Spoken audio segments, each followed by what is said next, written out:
getting started in this study of early Christianity. And one of the questions we have to start with is, well, where did it all start? Where did it all begin? And of course, it all began with Jesus. But that only begs the question, what happened after Jesus? And who's a reliable witness to Jesus? And we're going to scratch the surface on issues about canon and who has what texts and what scriptures, what are reliable scriptures and what aren't, and why are they deemed such. But also, we're going to have to first have a bit of a paradigm shift. How we normally think about the development of Christianity as opposed to, say, heretical forms of Christianity needs to be just quickly addressed. And then I think it'll help us if we look at a case study. We're going to look at one specific text that claims to be one of the earliest written witnesses to Jesus, and it will help spark our thinking in this direction. Now, one of the biggest questions in a study of early Christianity is about what we call the canon, how the scriptures were selected and placed together. Well, we're going to have a whole unit later where we talk about those things. And I also always provide for my classes a handout with a bibliography that goes into some of the lengthier discussions to take this more in depth. And if you look on there, there's really a timeline of sort of moments where we can mark what some Christians were doing with the canon. But there's never simply one day, one council that decided the canon for the whole church.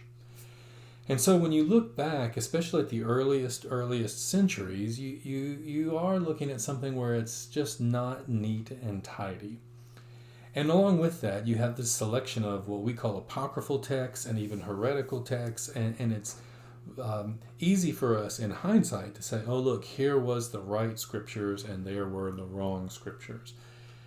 But that sort of simple paradigm doesn't explain how it looked to Christians at the time.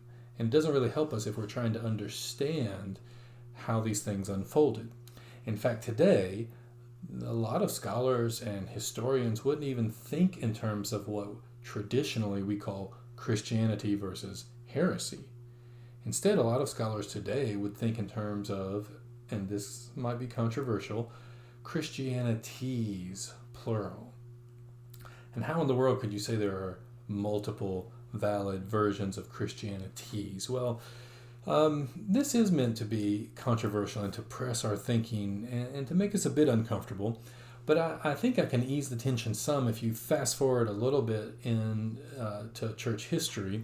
You'll start to see different groups splinter off that at the time were called heretics, heretical churches.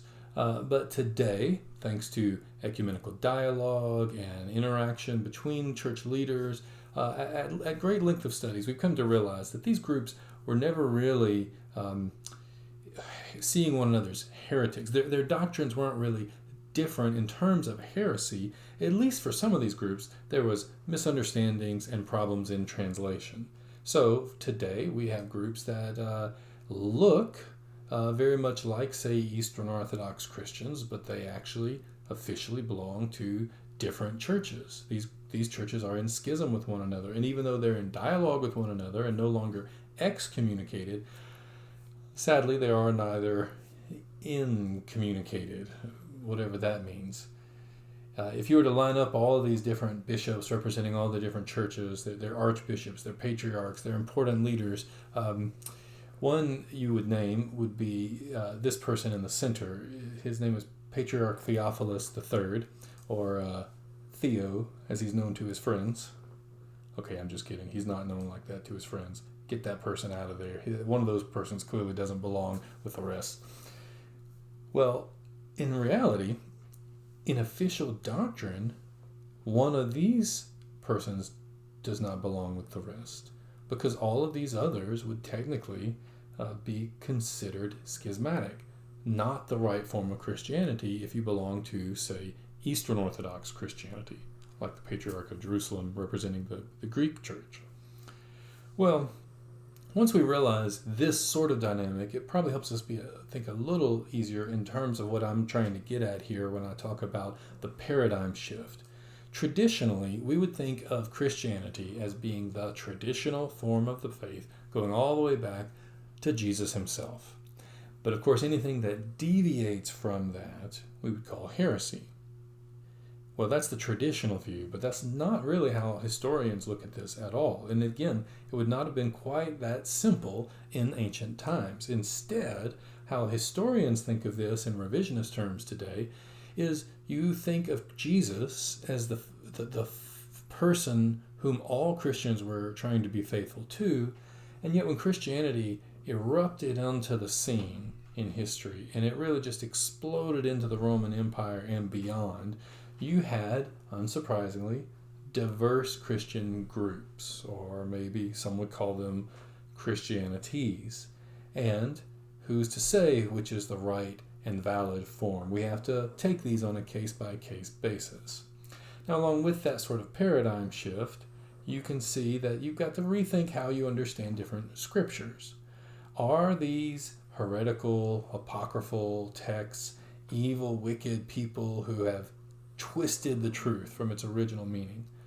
Or were these cases of maybe well-meaning Christians who knows where they got this material, they believed this was authentic material or a good representation of Jesus and the Christian tradition, and they're doing their best with these scriptures.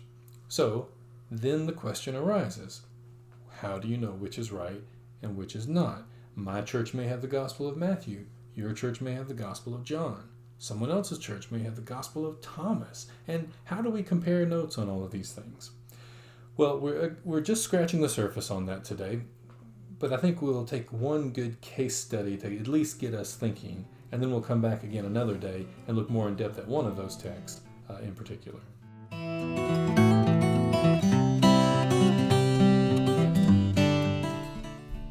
Now, the moment we've all been waiting for. We finally get to look at one of these ancient texts that I've been talking about. To set it up, let me tell you about the person who found it and recorded it for us. Eusebius of Caesarea. He's one of the good guys when it comes to traditional Christianity, orthodoxy. He writes the first ever ecclesiastical history or church history. And he does this in a way that's incredibly helpful to us because he tells us about what happened to the disciples after Jesus' death, the spread of Christianity. It tells us about sources that we otherwise wouldn't even know about. But historians aren't always sure they trust him. I mean, if he's part of the Orthodox camp, he's clearly got an agenda. Do you really want to listen to his view of what the opponents believed or said or did? And can you always trust his sources? Well, he's not a dishonest guy, but it's fair to ask tough questions. When Eusebius travels to this city in the far, what is to him the Far East, he goes across the Euphrates and he visits the city of Edessa. Now, Edessa is long been, by his time, a Christian kingdom, ruled by Christians, Christian kings. And when he gets there, he comes upon these letters held by the Christians in Edessa, claimed to be originally written by the king, the first king to become a Christian, King Abgarus. And King Abgarus, during Jesus' own lifetime, wrote a letter to Jesus. And in response, allegedly, Jesus wrote a letter back. I have a picture here that I took while I was at a museum in Oxford. It's a casting of an inscription found in Ephesus from around 400. And there are actually several of these from late antiquity where it records this exact same letter.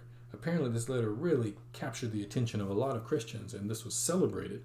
So you have there on the top the first letter inscribed for all to read from King Abgarus to Jesus. And the second letter there on the bottom, of course, it's the words of Jesus, so it's written in red. Well, let's look at the letter as Eusebius finds it. He says it's written in the Syrian language, which is what we would know as Aramaic, the language Jesus spoke, and the language that was still spoken by Christians in these eastern Syrian areas for a long time, even up to in some churches today. And in the first letter, King Abgarus writes to Jesus, and here it is. I'm not going to stop and read it all to you now. If you haven't read it already, I encourage you to pause the screen and read it for yourself. But in sum, King Abgarus has a disease that he's heard of Jesus as a healer, and he wants to be healed. So he invites Jesus to come to his own city. I have to put in an important footnote here, because what he says to Jesus is, I've heard there's trouble for you with the Jews, and if you come to my city, you can live happily ever after. And there's a real strong sense here of something that's got to be acknowledged, and that is the anti-Semitism that has crept into the early church very early on. You see, what Abgarus seems to be saying here is that all the Jews are a problem. He doesn't just say some of the Jews, some from Judea at that time. So this sort of stereotyping is something that, of course, we have to do better at today. It's something we'll get into a lot as we go through some of these courses, some of these texts. But for now, let me just acknowledge that and say we have to do better. But now, that having been set aside, if you look at what Abgarus' claim is, Abgarus' claim to know about Jesus in Jesus' own lifetime, and he's reached out to Jesus. And then Eusebius says there's another letter attached to it. It's the letter from Jesus back to King Abgarus. And again, if you haven't done so already, I encourage you to stop at this point, read the whole letter. It's just a few lines so that you can get a sense of what it's really about. Now, Jesus, allegedly, says things to Abgarus like, "Blessed art thou who hast believed in me without having seen me," which is the exact sort of thing Jesus says, at least in our canonical Gospels. So, is this Jesus? Well, Jesus goes on to explain that he can't come to Edessa now. He has a role to play here in Jerusalem, but he will send one of his disciples. And that is a story that Eusebius also records, where Thaddeus is sent. He heals King Abgarus, and the whole city, allegedly, converted to being Christ followers. But now, whatever really happened, we've got to set all that aside and ask the question about what this text suggests to us. Is this an authentic letter from Jesus? Well, we know Jesus could write. He wrote in the sand, at least. So we know he can read. Did he ever have a chance to send letters back to people? It's perfectly plausible that this could have happened. But of course, we all have our suspicions about this letter in particular. So here's what I would suggest you do as an exercise. Try to come up with a list in your mind of what are reasons why this might be authentic or reasons why it might not be authentic. And then come back and let's discuss. No, really. Pause the video, write your list, then come back and we'll discuss. I'll wait. Okay, did you do it? Are you sure? Jesus is watching, you know. Okay, I'm going to trust that you came up with your own list. What were things on there? There are lots of things we could probably say for this. I already mentioned that Jesus could write. It's perfectly within the realm of possibility that people heard about Jesus and wrote letters to him, and that Jesus seemed to have a sense that his calling was to go to Jerusalem and die, not to go out and heal other people outside of his own circle, his own people. Well, but what about the reasons against it? It doesn't seem that this works, and I'll go ahead and kind of jump to the main problem. The main problem is not that this sounds like Jesus. It does sound like Jesus. In fact, it might be too much like Jesus. If you were trying to make a letter sound like Jesus, you would work in all of the best Johannine Jesus lines right into this one short, compact letter. And by the way, where has this letter been? How come no one else has seen it before Eusebius? What happened after this letter? And there are complicated issues with this. The church, by and large, was an underground movement before Eusebius. The church soon, within centuries after this, will be under the pressure from the spread of Islam, and things like this will be lost. So, could it be authentic? Yes. Do historians believe in its authenticity? No. There are just too many red flags here. So what I want to do is set aside the real question of was this authentic, and open up the more hypothetical question. What if, hypothetically, we proved it was Jesus? Now, we can't, but just for the sake of argument, if we did, if we took a DNA test or a handwriting sample or something where we could prove this was Jesus, what would we do with this text? What would it mean for us?